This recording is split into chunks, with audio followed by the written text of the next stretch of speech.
अरे बाप रे.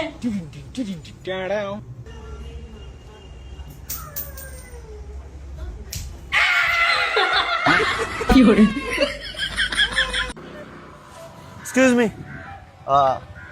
मुझे आगे तक छोड़ दोगी?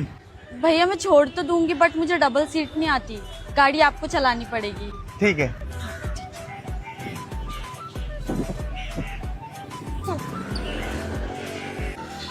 बस भैया आ गया मेरा घर. अच्छा.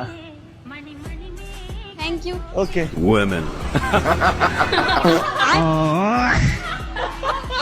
ये लो साबुन, और क्या दूं? हाँ बस भाई, अब हिसाब करो कितना हुआ. अगर फोन पे करोगे तो 800 रुपए और कैश दोगे तो सिर्फ 400 रुपए. हाँ, ऑनलाइन करूंगा तो 800 रुपए और कैश दूंगा तो सिर्फ 400 रुपए. ये तो बहुत बढ़िया स्कीम है, मैं तो कैश ही दूंगा. वैसे ऑफर कब तक है? जब तक मालिक ना आए तब तक. से दिला पर से कहीं मालिक ना आ जाए. हाँ ये लो.